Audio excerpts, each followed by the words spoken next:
lots of numbers through the glue. WUPIUPI trading on my screen, fortunes just behind the scene. PulseChain calling out my name, every trade just like a game.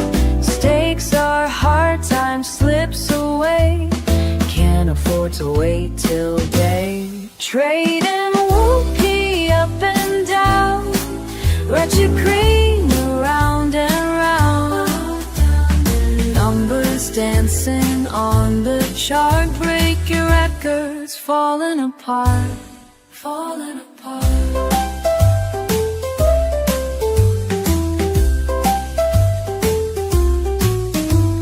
Coffee cold beside my chair, market movements in the air.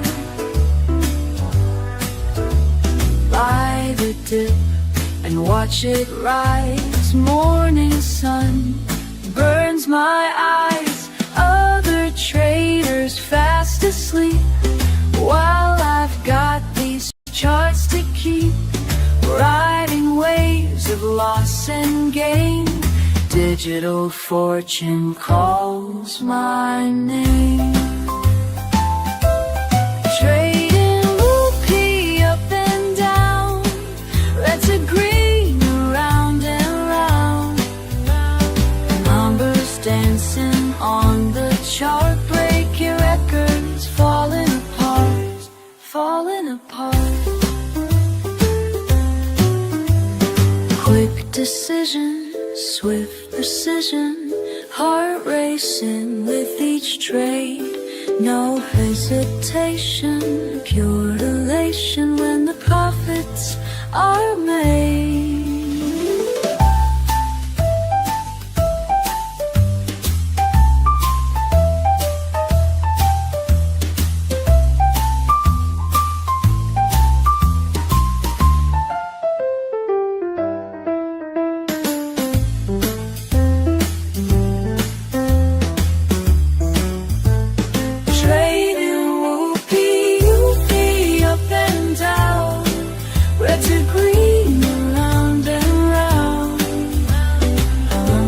Dancing on the chart, breaking records, falling apart, falling apart.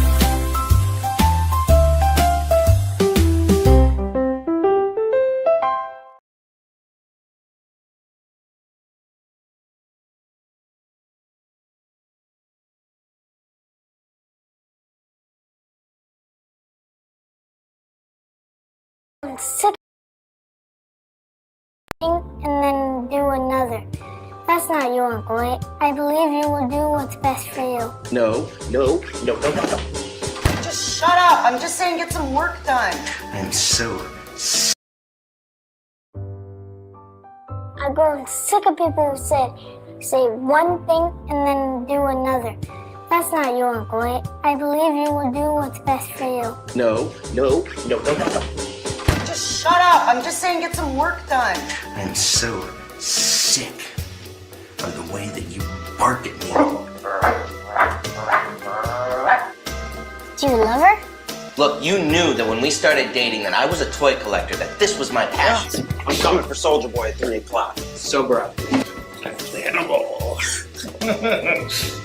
It's okay, I've had it up to here. I'm so sick of his business. What am I cooking? You're making a roasted pumpkin feta over quinoa salad with white gazpacho soup. Making a special meal for Aunt Rose and her friend. Friend? My name is Chameleon Daly, and I do energy healing for problematic crisis resolution. In other news, the case of the missing boy. If you want to see the kid again, LP again, then you gotta swap me for Soldier Boy. Soldier Boy puts the action in action figure. More guts than your own father. To pretend and live in fantasy, I mean, that's... I wish I had more time for that sort of activity. I'm sick. I'm sick here, man. Oh my universe, babies and gentlemen, can you hear me? Let's see if you can. Yes, you can. Welcome to Whoopie Wednesday. We just watched the Sick of It All trailer. That's my 1, 2, 3, 4, 5, 6, 7th feature film that I wrote and directed. Has an incredible cast, as you just witnessed through there. Lots of my family members. It's in black and white. It's like a noir film. That's why I decided to go black and white today, since, you know, let me fix my glasses. I broke my glasses, so we're dealing with one-armed glasses man here. I'm DJ Mr. Lefty, or Brian McGuire, or Mr. LeftHouse, or Bob, or whatever you want to call me. But yeah, thank you for tuning in to the what is this? Maybe like the 8th, 7th, 6th, 9th episode of Whoopie Wednesday. And we're going to talk about PulseChain being the God chain, being the greatest chain in the whole game. We are going to talk about a creator's journey, meaning me. We're going to talk about how I ended up here. What am I doing here? Where am I going? We're going to talk about, we're going to look at the news for the day. You know, we like to pull up just a rando Google crypto news, and then go 24 hours in to see what random headlines came up. I always do it for PulseChain, but there was nothing new. I went to most recent, and it was for months ago. I probably covered it in the last few episodes, so we're not gonna do that. Also, I wanted to try and show you guys the Movie City Cinema here. But it's going to require finding the right video back in the day. But this is part of the creator's journey story that I'm going to tell you here. I think we'll start with that. We'll start with the creator's journey story. So let's see here. Okay, yeah, we'll just start right here, and then I'll bring in the screen. There it is. There's the screen there. All right, so I live in Los Angeles, California. I've been here since 1999. Came out here to be an actor. I got here almost right away and hated everything about the idea of being an actor anymore. I already was an actor, and I'd already done like 40 student films at the University of Texas. I didn't go to school there. I practically did, though. In 4 years' time, hung out in the dorm rooms, you know, did 40 films. And didn't have to pay a bill. And I learned how to make movies by way of doing all of this. But I didn't think I wanted to be a filmmaker at the time. I thought I just wanted to be an actor. So I moved out to California and hated it. Quit almost right away. Became a DJ almost overnight. Instant success due to a large group of friends that I stumbled into in the first 6 months of moving to Los Angeles. And a friend of mine decided she wanted to throw a rave, and I very wastedly asked her if I could play, and she said, "Are you ready?" I said, "Yeah, I'm ready." But that was a lie. I wasn't ready yet. But I worked my ass off every goddamn second until the party came, and I was playing in the small room opposite of the headliner. But I had all the juice because of my friends. I had like 60 friends there that were going ape crap when I was in the DJ booth. I could do no wrong. Didn't matter if I was good or not. I was just playing decent songs. Mixes weren't good at all. But the crowd was going wild. I stole the crowd from the main room, from the main DJ, and they all came into the small room because that's where all the fun was, the hype was. The hype train was there. And then all of a sudden, these two people walked into the DJ booth, and they were like, "Hey, we run this club in Hollywood, and we throw parties.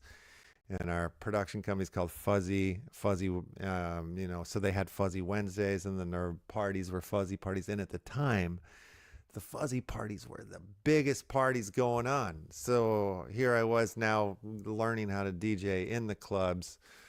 I had a weekly spot at Club Blue in Hollywood, and then that turned into Club Red, which was downtown. Another club hired me, and then I had 2 residencies, and then all of a sudden I was working at the greatest record store in town, And so I didn't really have to do anything. I just had to play records, show up places, play video games, get wasted, and have a good time. You know, I didn't think like that. I didn't realize where I was and what I had. No, meaning like, I mean, I was doing little things to promote myself here and there, but I didn't really understand it. And also, this is before full blast internet. You know, we had the internet, but we didn't have as much social connections as we had here. We're not even at MySpace yet. We're not even at Friendster yet, you know.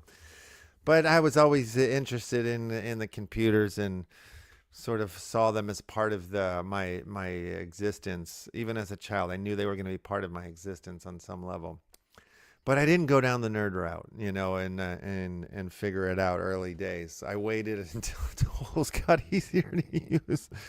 But, you know, was always dabbling, making music and doing stuff. And so, therefore, around 2005, I started a record label because the internet is now kind of, you know, updating itself. It's a little bit easier to have a record label and to sell music online and all that stuff. So I get with a distribution company, and they're putting my songs in like 50 different online stores. So I decided after a few years of doing that in 2008, I would put out a release a week, every week for the entire year. Because I figured if I could be in the new release bin in 50 stores, and it's all like electronic dance music kind of stuff. So I was like, it's niche stores, but if I can have the LeftHouse name be in these 50 stores every week for the year, then people will start to take it seriously and believe in it. And, you know, and it was true. It worked. It snowballed. Each release started to make a little bit more money each time. Now, like I said, this is back in the day and stuff, so the distributor was taking 70% of the profits. It was like the old record school or record label distribution model on how they would rape their artists and whatnot. And so they were doing that to these bedroom labels like myself. And yet, you know, we still like racked in a few bucks that year.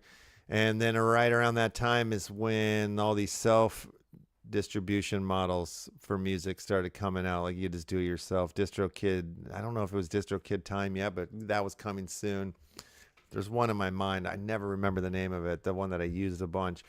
But at that point, it was like, well, screw the distributor. We don't need them. We've already got our name going here. Let's just jump into one of these self models and keep it going. So I tried that, and it basically killed it for a while, for a few years. It was like the distributor and the outlet of all those stores and stuff was actually beneficial.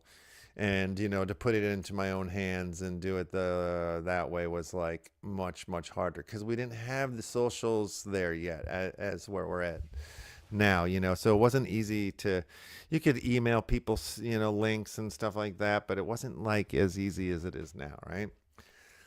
So making music, DJing, that lifestyle, that life goes on for about almost a decade before I returned to acting, which first starts as doing a couple of indie films with some of the filmmakers that I did back at the University of Texas. I'd go back to Texas acting something here or there. And I did a movie called In Search of a Midnight Kiss with a group of my pals. And this movie was epic. We made it for $12,000. Barely knew what we were doing while we were doing it, in the sense of like the script was just written.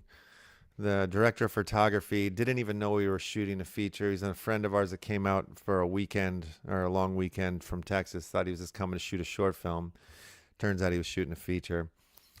And this movie ended up, you know, winning the John Cassavetes Award at the Independent Spirit Awards in 2007, 2008, one of those. And, you know, basically the movie is like a legit movie. It's in theaters all over the world.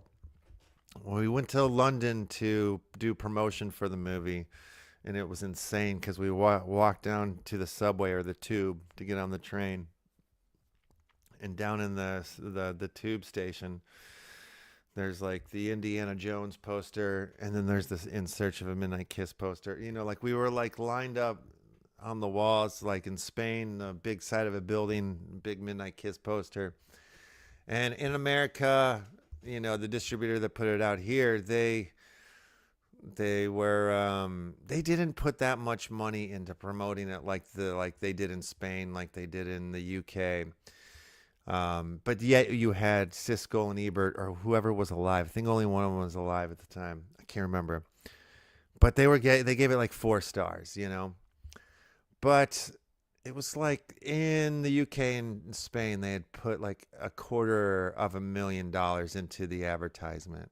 And then they made $500,000, you know, in both of those territories. In the United States, the distributor only wanted to put like, you know, 250,000 into the promotion of it, like 50,000, which had only made like 200,000 off the thing. So it was kind of like we were seeing this, you know, from as the filmmakers here, seeing it in other territories where they were marketing it better and getting better numbers across the board, better viewer numbers, better dollar numbers. And we were like screaming at the distributor here to like do a little bit more promotion, because if you did, you know, but they just couldn't. Part of a corporation umbrella, blah blah blah. Nobody wants to say yes, nobody wants to say no. They're all afraid of losing their job type thing. So, you know, this is like, you know, the indie film world, you know, we're running around all the film festivals leading up to running around like promoting it to all these different territories. And at the time, as an actor, I was realizing that, you know, I keep going to all these film festivals for all these movies that I acted in, but nobody's talking to me. They only talk to the director. Oh my goodness. Georgia, I love you too. Thank you so much for your kind words. It's nice of you to pop in and say hello. So I'm going to these film festivals, you know, this movie, In Church of Midnight Kiss, is like blowing up everywhere, and they're all talking to the director, you know, and I'm like, man, if I want to sustain myself as an independent filmmaker in this game, I probably need to start making my own films, like writing and directing and stuff, because that's the realm that I was in. This is the world that I was in. Yeah, sure. Do I want to go and act in big Hollywood movies? Part of me, yes. Part of me, no. Because every time that I would go on to one of these movies, I'm just saying lines that are stupid and playing a character that's dumb, and they're dressing me in clothes that I hate, and I don't really like the project, but it's like, oh, I'm getting paid for it or whatever. That's cool. But it just like, the more I did it and the more I do it, and the more movies I make, you know, the more I'm like, man, I don't know if I really want to go to that go up to the big leagues or whatever, because they're not going to let me do what I want to do. They're not going to let me say what I want to say. And, you know, I'm finishing my 9th feature film right now. And each one of those, like, I've gotten to do it exactly the way that I've wanted to. And you know, minus like budget constrictions. But yet I've gotten so good at making low budget films that I can write. I know what not to put in a movie to keep it cheap. Like, you know, the cops aren't going to show up with helicopters or whatever. You know, you just don't have that in your movie. You have to write around it. Like, if you need that in there, you figure it out in a different way. Whatever, that's a different show. But so, you know, I'm like, man, nobody talks to the actors. So I start making movies at that point. I make my first film, On Holiday is the title of it. And it's, I shot it in my apartment. It's over 50 actors. The story takes place at 6 parties over the course of 3 years. And you just see these relationships changing and intertwining and stuff. They're all on drugs, and it's just like, what's happening next? And it's chaos. But the story to me is like a very basic story. It's like a couple moves to California, and they get involved in this world. They lose each other. They find themselves. So I wanted to kind of cut out all the boring moments and tell it in the more interesting, bizarre, and totally effed up moments that would push the story forward. So anyway, I'm kind of rambling here, but just to give you an idea, you know, I'm a creative motherfucker. So this movie turns into a snowball of making movies. I'm now on this pace where I make the first 5 movies in, I think, less than 4 years time, or around 4 years time. It's like back to back to back to back to back. the same time that this is happening, that I'm making these movies, I have my older brother who's just like hitting me up every other day or whatever. He's like telling me about this crypto shite. He's talking about Bitcoin, man. You got to check this out.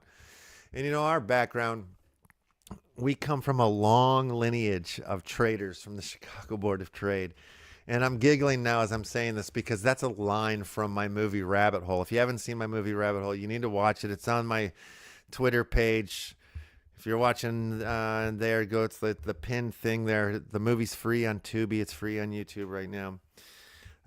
But my father worked at the Chicago Board of Trade. I worked there when I was 16. Lots of my brothers, cousins, you know, lots of my family members have worked there and stuff. But I didn't understand a goddamn lick of what was going on when I was there. It was chaos, you know.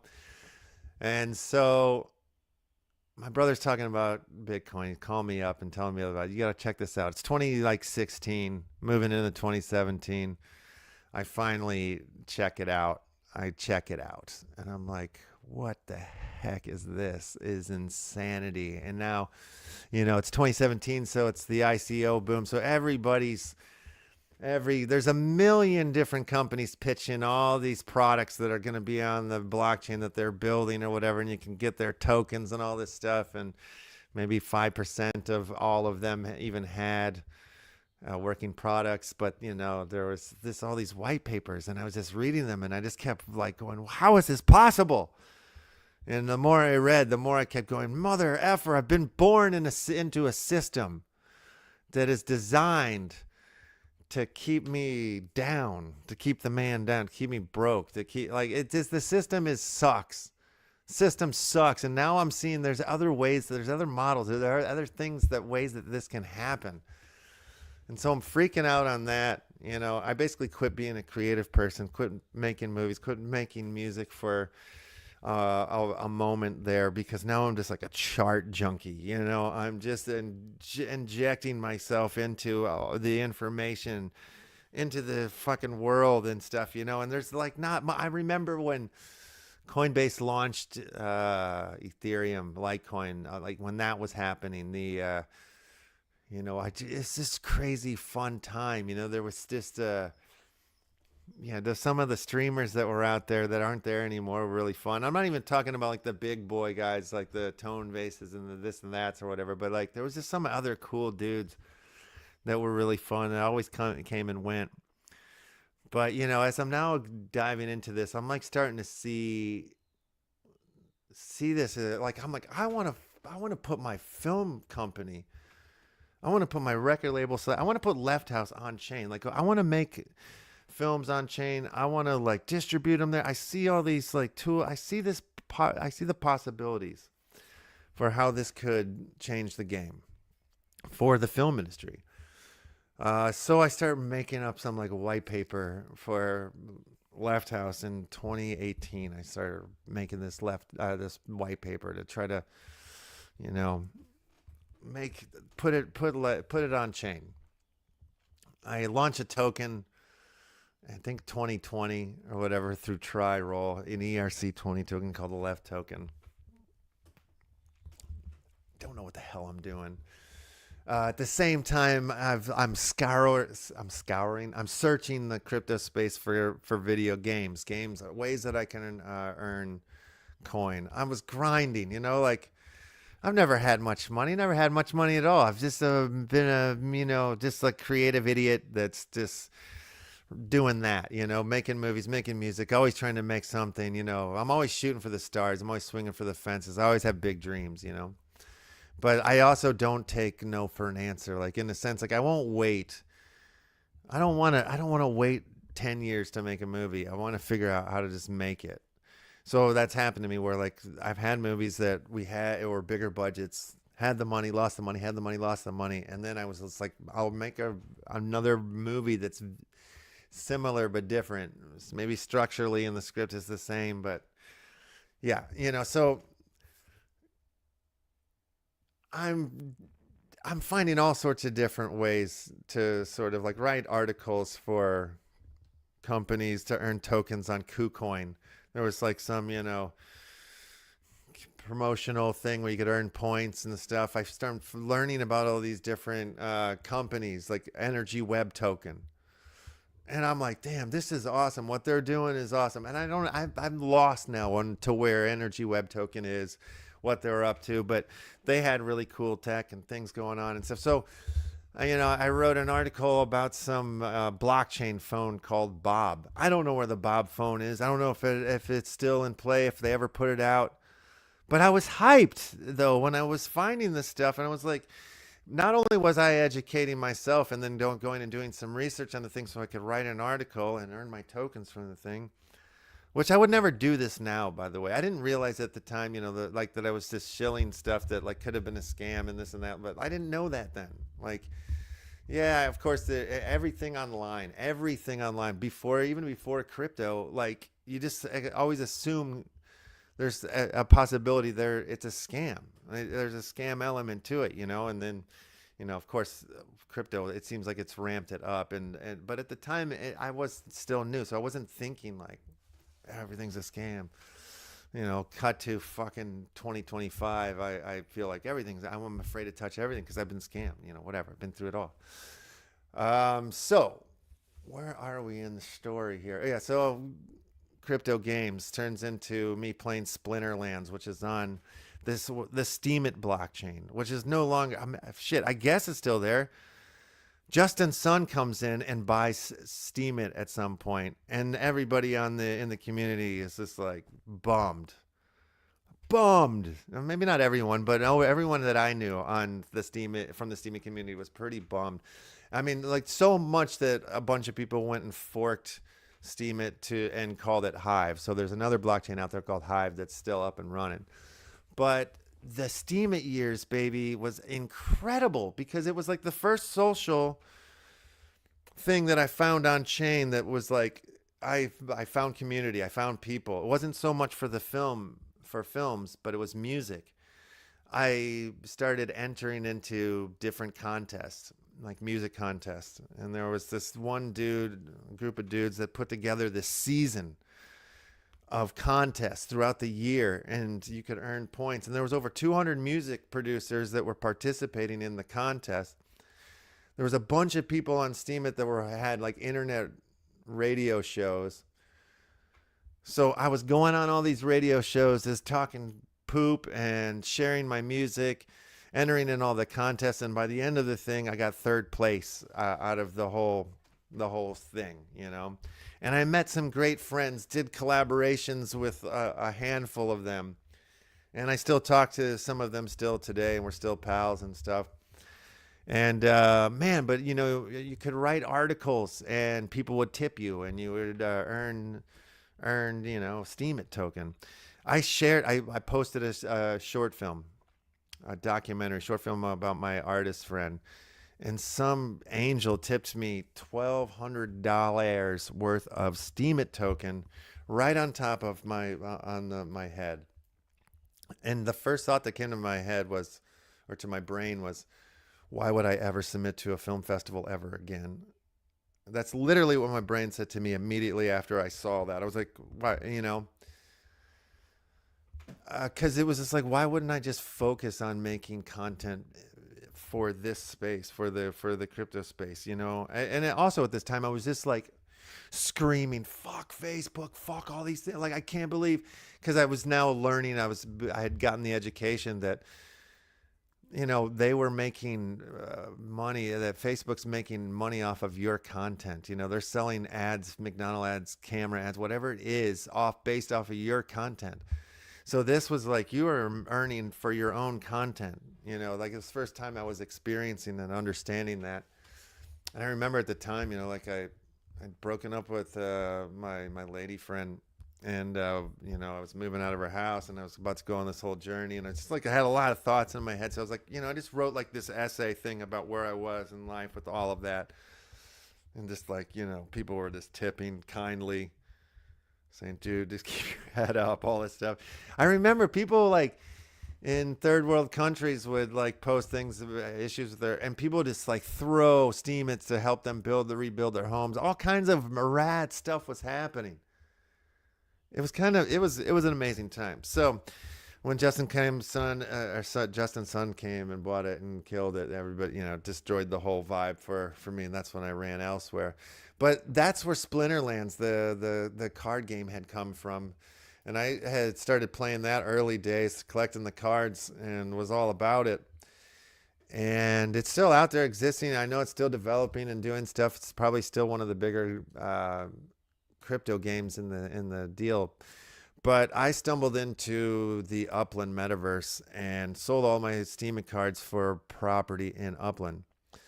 And within the first week, I said to somebody that I wanted to open a movie theater in there one day. And somebody said, "Oh, I know the owners." And they introduced me to them, and we had a chat. And I said that to them. And then, 3 years later, they came back around and they were like, "We have the technology now. We're ready to do like 2D spaces. Would you like to run the first theater?" And I was like, "Yeah." So we screened my film Rabbit Hole in there, and over 500 people came through the Metaversal Theater. 80 people stayed, watched the whole film. It was epic. I've had more. That's a bigger audience than some of the film festivals that I had screened at in the past, for sure. So what happened to the LeftHouse token? What happened to that white paper that I started making in 2018? Well, what happened is, when I found myself in Upland, we're now running up into the 2020 era, and the bull market there, NFT boom, and we're right there in position for it, because we've been making. We had joined the Upland fan art crew, and we were using the IP from Upland to make NFTs on Wax, on the Wax blockchain for them. So it was like, I'm engaged. I'm in the community. I'm making art and doing a thing. And I meet two dudes. I meet Recoyer and I meet Mars, Utah separately, but they both have the same idea, wanting to make this comic book and do this sort of type of stuff in Upland. And so we all meet together and we come up with the idea to create Metaphors Comics, which was a big hit on the Wax blockchain at the time that we launched. We were one of the first collections to be able to be staked in another project called Our Planet. So our first collection sold out in 10 minutes and, sort of put us on the map there. But it totally stole my attention away, because now I'm like animating comic book frames and doing this type of stuff, and writing the scripts with Mars, Utah, and hiring actors to play the voices for some of the characters and all that stuff. So, we're having a blast, but it was like a lot of work, and that job turned into other jobs for some of the people on our team, and all yada yada yada. I'm making comic books now, and I'm not making movies. But then, of course, that started to fall apart. The bear market started to come on. I decided I wanted to return to trying to push making movies and that mission here in the space on the chain. So I decided to make the Movie City Cinema, which was on the Wax blockchain. And let's see, Cinema Paxi. Yeah, which I wonder if there's a walkthrough of it. That's what I need. I did not prepared. I need to find the damn walkthrough video of one of these things. Movie City Cinema Rabbit Hole. Open now. Okay, so this one might have some bits of it. But yeah, I started streaming when I started running around with Upland. I started the Upland Action News. So I streamed for about 4 years. Poster back too, yeah. I streamed for about 4 years in a row, or 3 years in a straight, every day. So yeah, I integrated myself way in many different levels and areas in the space over the years, and educated, grown.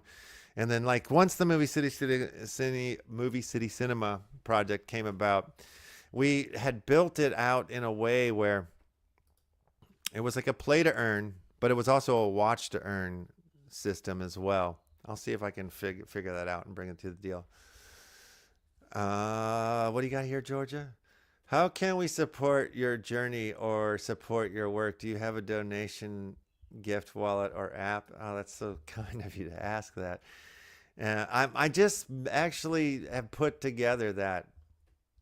Yes, I do. Let me share that real quick on the screen. I was going to do it at the end of the show, but I'll do one real quick. If I got a Cash App, and then I got a wallet set up for accepting PulseChain tokens as well there. This will be flashed again at the end of the show. But yeah, thank you for that, Georgia. You're the best. She's been encouraging me to get the tip jar set up, and I finally whipped my ass and got it done. So, okay, here we are in the story. The movie City Cinema, the watch to earn part was rad. You'd buy basically a movie pass. It would get you into the theater. There's a little like lobby. You go into the theater, and you could click a button to collect your tokens, and then at the end of the movie, click it again to collect another thing of tokens. The action token. And then the play to earn side was we had NFT movie theaters and NFT posters, and you could stake the posters to the theaters to earn the token. And the theaters were supposed to be able to level up, so you could add different utilities to the theater, like mini games, and all the way up to revenue sharing of other filmmakers' films, so that was the goal. And I wanted it to be like a 2D sort of space where you could walk down a street and there's all these different people's movie theaters, and you walk by them, you see their posters, which are NFTs promoting their movies, and you're like, oh wow, that looks cool. But also, that's a rare NFT. That poster's a rare NFT. So that's why I'm going to try to buy that one, because I need it, because it stakes, it earns better power. And then at the same time, I'll check out that trailer for this thing, and now I'm, this movie looks sick, bro. And then, and I'm like a fan of this, and that was the idea. That was the idea then. But I ran out of money. Bull market. Dev ran away, is living in a van, has another crazy project, losing his mind. Got a little bit of money to give to him. I had people saying, don't give him the money right now. Maybe it's not the best idea, because he's like, we don't know what's going on with him, kind of thing. It was just like a thing. But he's fine now. Everybody's good and stuff like that. But the problem was, it just didn't seem to make all that much sense. At that time, I started talking and meeting with Omniflix, which is on the Osmosis chain. And still been chatting with them, but I was going to release Rabbit Hole by way of Omniflix, and they had a little 2D theater. They had multiple different ways, but I think I was early. They were trying to launch, but they had a bunch of stuff that they were trying to put together. They've been hitting me up recently. I've been meaning to, I'm still going to talk to them. I have all this stuff set up on there, but then I lost a computer. I got it back. Was able to get a bunch of wallets off there, but my Omni wallet, I don't know if I'm ever going to get it back or not. I might be gone for good now. But still, what they're doing, they've seemed to upgrade stuff over there, which is pretty cool. But so I was going to do that. I was going to launch my film over there and kind of start popping things off that way. And then that's when Upland came to me and said, do you want to open the theater? And I said, hell yes. And then I meet Richard's brother, Shane Schuler, and he introduces me to Tom Peter Gillespie. Now, I was, when I first got into crypto, my older brother showed me Richard Hart, and he was like, oh my, like my hero. Like, he was my favorite dude in the space, just because he was just, it was this, the Richard Hart debate years, where he was just like shredding people and pointing out how they're frauds and this, that, and the other, and it was amazing. And so I was, a believer in watching his stuff. Had some early correspondence with him as I was trying to figure out, like, how do I put film on the chain? Like, how do I utilize the chain? I chatted with him. He gave me some advice. I thought the project that he was working on at the time was cool, so I just was asking him questions about the medical 3D. I can't remember what it was all about now, but thought that stuff was pretty cool. So when Hex came about, I was pretty much there. No, I didn't get in at the day one, but like maybe a month after it launched or something like that is when I started jumping in or throwing in, and somewhere right around the beginning. I don't know. I was there frickin' early for it, but I didn't know. I was like, man, I was always behind. I'm always like like at the time I was still like something new would come out and it would take me a while to like really ingest it, to understand it, to be able to like have that gut movement and understand and be like, okay, yeah, this is something I want to do or whatever. But I'm so happy I did. And then, of course, participated in the sacrifice phase on for PulseChain. And when I was here on Wax now, the comic book days have ended, and I'm trying to push movies on a gamer comic booky kind of chain. And it just doesn't feel like it's going the right way or going the best. I need to find like my people, I need to find a chain that's a little bit more artistic and, just different. There's a lot of weirdness about Wax and a lot of whatever. So I was always kind of looking and trying to find that. And PulseChain was like, this is where I want to be. This is the home I want to build the stuff on. And then that's, I meet Shane Schuler, he introduced me to Tom Peter Gillespie, and we start talking about his idea, which is INDIKIN. And I'm like, man, this is very similar to my LeftHouse idea, but way more detailed or farther along than I ever got. And way more, just more dialed in. And mine was much weirder. Not much weirder. It's just not as dialed.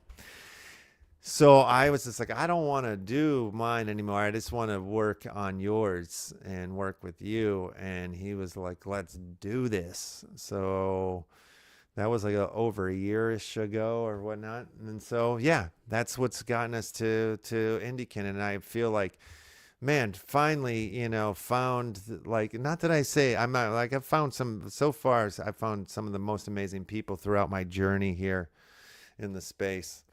But to find, amazing people that are also kind of like-minded or interested in some of the same things like filmmaking and whatnot is in the space is everything, especially in this day and age now when we have the overflux flow of douche-minded douche bro.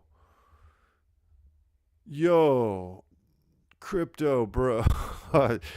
This, you know what, you know who you are, and you know who I'm talking about. The people that aren't those people, you know who they are. But it's just a different message and different sentiment. We weren't politically crypto at all. It was anti-political crypto when I first got in. And I'm gonna say it just so everybody knows. Crypto is designed to keep people out of your pockets, third-party people out of your pockets, like the government's. That's the way I see it. Like, yeah, do I think there's a give and take and we need it for a regular pocket? Yes. And no. And I think PulseChain offers like the best, the greatest, offers the greatest truth, the greatest tech, the greatest community, the smartest community, the greatest projects across the board. I couldn't think of a better place. It's the only place. That's it. Bada boom, bada bing. That's it. So I think that's covered my journey. Where are we going? I'm DJing every day. I'm gonna play a music festival here coming up, but I DJ on stream every day in the good name of PulseChain. I have a new movie coming out that I swear to God is the greatest thing that I've ever made in the history of my life. From any other movie to any piece of music to any dinner, any poop I've made, this is the greatest thing I've ever made. So I believe in it. And none of this is financial advice. You know that, right? None of this is financial advice. But my mouse has died on me here. So come on back, mouse. Bring it to the screen. None of this is financial advice. But so I believe in this movie so much, and I believe in, well, no, I wanted to scroll. trying to put in a banner here. Let's try this again. Oh, wait a minute. Sorry, this is important to me. I want to do it. All right, there it is. Okay, so, the WUPIUPI token is my filmmaker token that is an official liquidity pool bonded token with the INDIKIN token. That was the weirdest sentence I ever said in my life. But if you hold the WUPIUPI token, you can click this and it'll take you to a secret access page to watch LeftHouse films for absolutely for free. I'll put other gems and little things back there every once in a while. If you're curious on how to pick up some WUPIUPI on PulseChain, there's a little roadmap, a little instructional thing on how you can do it. You can watch the Corn Wars movies by Gorge Pucus. He's a ledge. And come check out the lefthouse.art website. If you're ever lost and you're wanting to find INDIKIN, you can go to indikin.com, or you can come here and click on this and it'll take you right to it. Right there. That's it. This is the INDIKIN page. And you scroll, you start seeing the index. How you can get involved. You can meet the other filmmakers. My partners. You can see some of our films are streaming right now on RADTV. Man, oh man, did we just have an incredible meeting the other day with an incredible dev. Then we are going to build some incredible crap for PulseChain, or for INDIKIN on PulseChain. Well, we believe that this is going to be a lovely onboarding tool that will bring a lot more of attention and more people into our lovely chain. So check that out. Let's go back to the old LeftHouse page here. So yeah, I was about to tell you this. Before we get to that, we'll do that in a second. But just Lightning in a Bottle, that's coming up May 21st to the 25th. I'm playing on the 24th, which is Saturday. I am so freaking hyped for this. You have no idea. I just found out where we are playing, which stage we are playing, and we're playing at the LIB Beach, right in front of the Lightning in a Bottle sign, which is, thousands of people will be seeing and hearing my music on not this coming Saturday, but next Saturday. Hopefully, they have the pyrotechnics set up for me too. Whoosh! That'd be amazing. But yeah, if anybody is going to this, reach out to me. Let's meet up. I'll be there. I'm going up Friday morning, so I'll be there by the early afternoon. And then I'll be there till the end, I believe, is the goal. But yeah, I love this party. I was at the very, very, very first version of this party, which was 50 of my closest friends, those friends of mine that were dancing up a storm that got me the residency. They're the people that started this party, and it's been going on for I don't know how many frickin' years now, 30, 20 something, 20 years, definitely 20 years. Yeah, definitely 20 years. Okay, so there's that.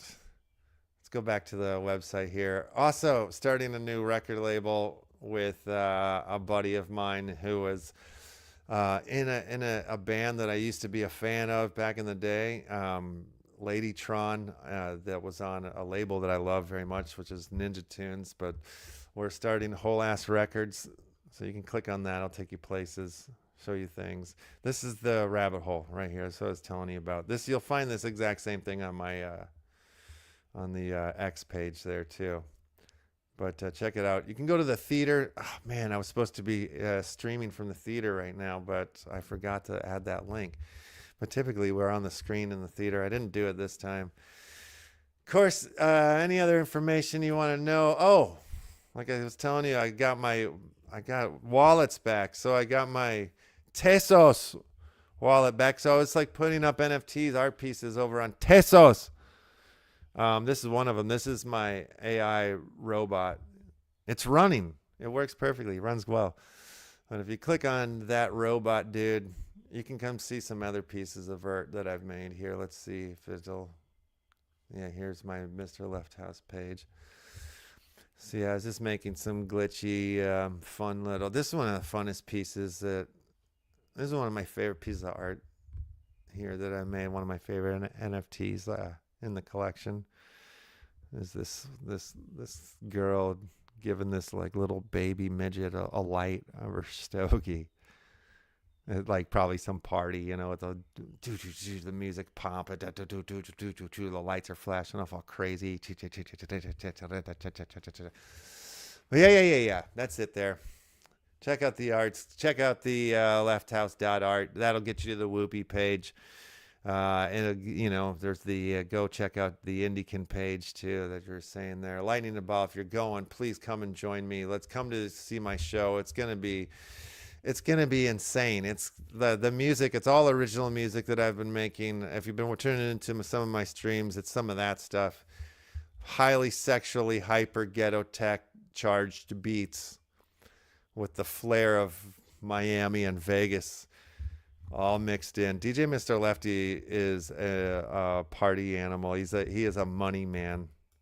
I can't wait for you guys to see my tracksuit that I'm wearing for Performance Day. It's epic. It's money. It's goddamn money. All right, let's do the news. Let's look at the crypto news.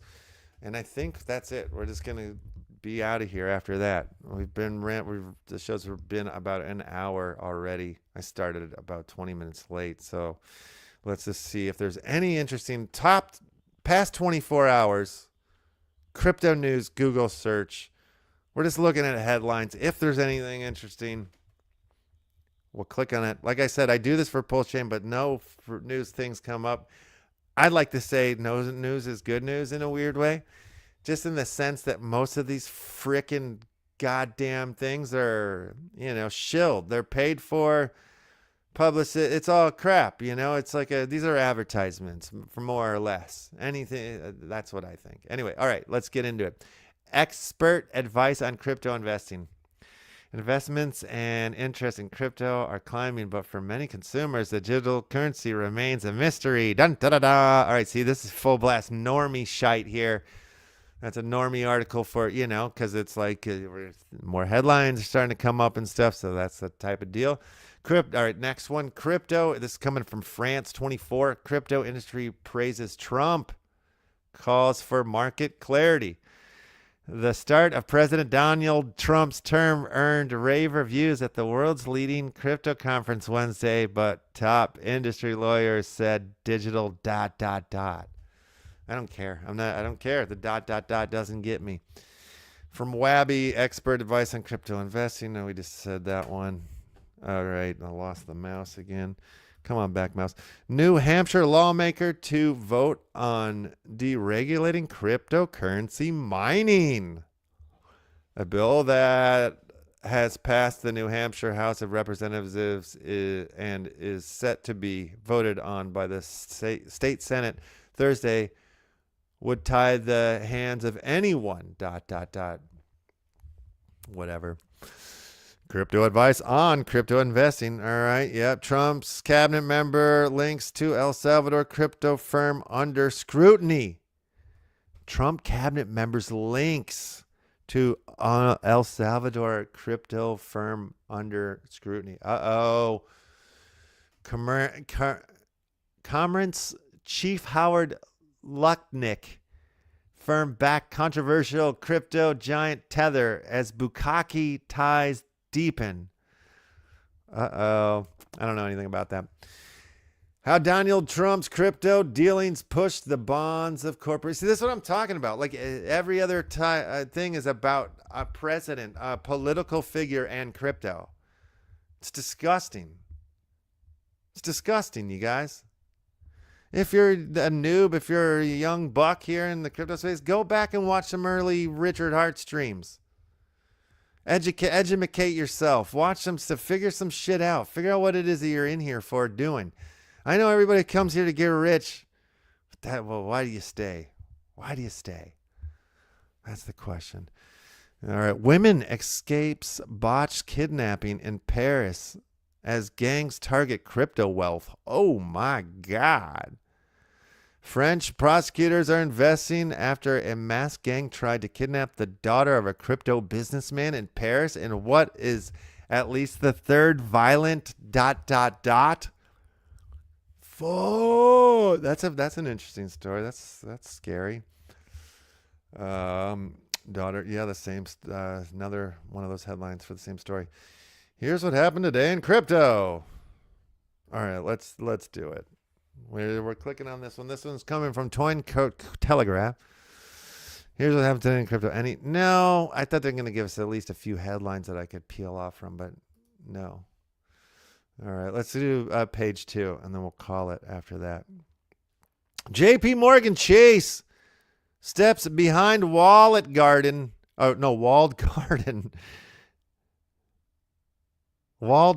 to settle transaction on public blockchain. This is the first time U.S. largest bank has built out a system to interface with public blockchain. Oh, yeah.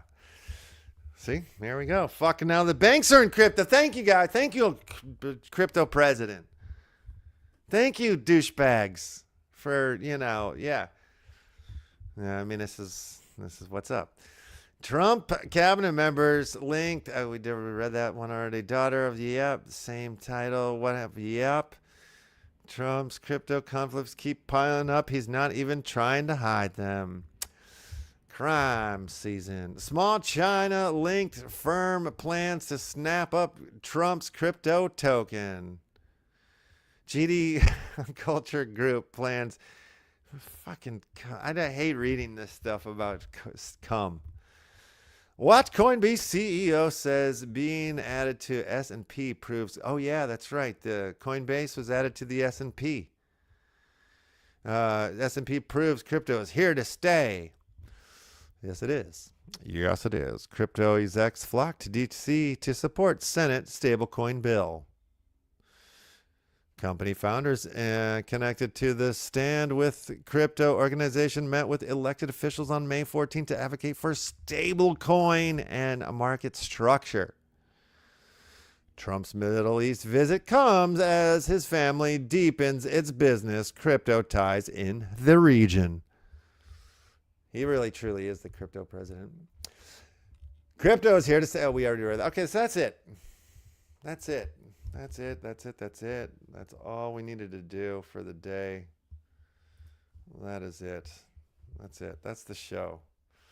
I am going to do a DJ set a little later in the evening. That'll happen for sure. So, guys, everybody that's tuned in today, I want to thank all 137 of you that are here right now. I hope you enjoyed the creator's journey story, the one about me, and hope that makes you understand my weirdness a little bit more, and who I am, and why I'm here, and why I believe in PulseChain, and why I believe in you, the people on the chain. And actually, if you're here in crypto and you're watching, if you're a creator and filmmaker or in the space, or you're interested, check out INDIKIN. We're looking to add more filmmakers to the lot as we build this out. So yeah, let's go. LFG, baby. Let's get out of here. I think we done it. We won it. I'm a son of a gun it. You guys are all the best. God bless. Amen. And sweet baby Jesus.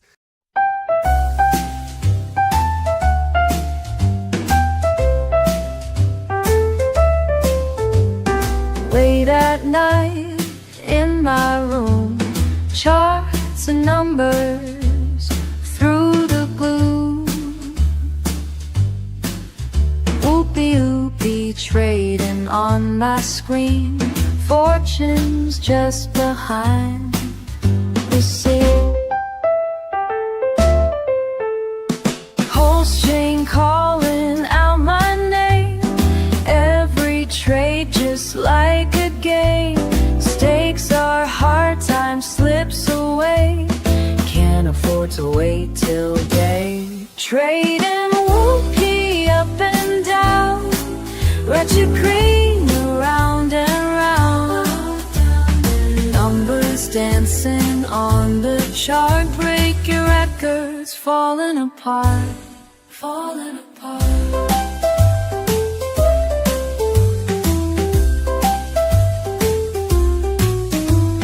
Coffee cold beside my chair, market movements in the air.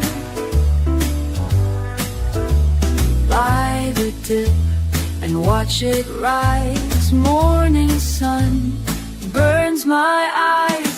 Other traders fast asleep, while I've got these charts to keep. Riding waves of loss and gain, digital fortune calls my name. Trading WUPIUPI up and down, red to green, around and round.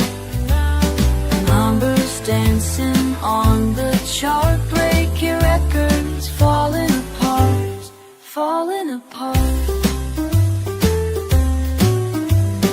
Quick decision, swift precision, heart racing with each trade. No hesitation, pure elation when the profit